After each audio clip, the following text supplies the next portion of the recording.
Hi అండి. Welcome to my channel. అందరికీ 79వ స్వాతంత్ర దినోత్సవ శుభాకాంక్షలు. దేవాంష్‌ని రెడీ చేస్తున్నంతసేపు నాకు నా స్కూల్ డేస్ అయితే గుర్తుకొచ్చాయి. నేను మా ఊర్లోనే 10థ్ వరకు చదివాను.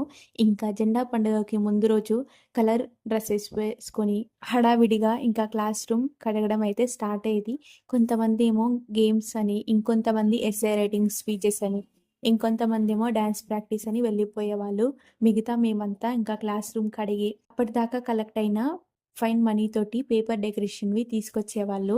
ఎవరి హ్యాండ్ రైటింగ్ బాగుంటే వాళ్ళతో బోర్డు పైన విషెస్ అయితే రాయించేవాళ్ళు.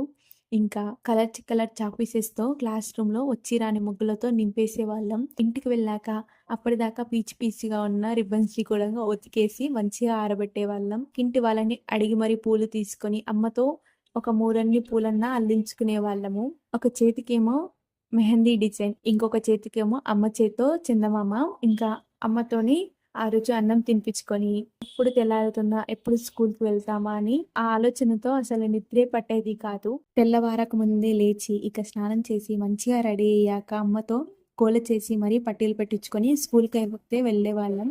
మా ఊర్లో ప్రైవేట్ స్కూల్స్ ఏవీ లేవు. గవర్నమెంట్ స్కూల్ ఒకటే ఉంది. ఇంకా అందుకని ఊరంతా చుట్టేసి 9 కంటే ముందే స్కూల్ దగ్గరికొచ్చేసి జెండా ఎగరవేసి అప్పటిదాకా ఊడ్చి ముగ్గులు పెట్టిన మన ప్లే గ్రౌండ్‌లోనే కూర్చొని అప్పుడు స్టార్ట్ అవుతుంది మన పేషెన్స్ లెవెల్‌ని పరీక్షించడానికి. అతిథులని, టీచర్స్ అని, ప్రిన్సిపల్ అని అప్పటిదాకా గుర్తుకు రాని యువత కూడంగా వచ్చేసి స్పీచ్‌లు ఇచ్చిన తర్వాత ఇంకాస్త ఓపిక తెచ్చుకొని డాన్సెస్ అని, ప్రైజెస్ అని ఇంకా వద్దురా బాబోయ్! ఏమీ లేకపోయినా ఇంటికైతే వెళ్ళిపోతాను అనుకున్నప్పుడు పిలిచి స్వీటు, బూందీ అయితే ఇచ్చేస్తారు. ఇంకా దారంతా ప్రైజెస్ వచ్చిన వాళ్ళేమో వాళ్ళ గురించి వాళ్ళే గొప్పలు చెప్తూ, ప్రైజెస్ రాని మనమేం చేస్తాం, ఆ గొప్పల్ని వింటూ ఇంటికి వచ్చేయడమే.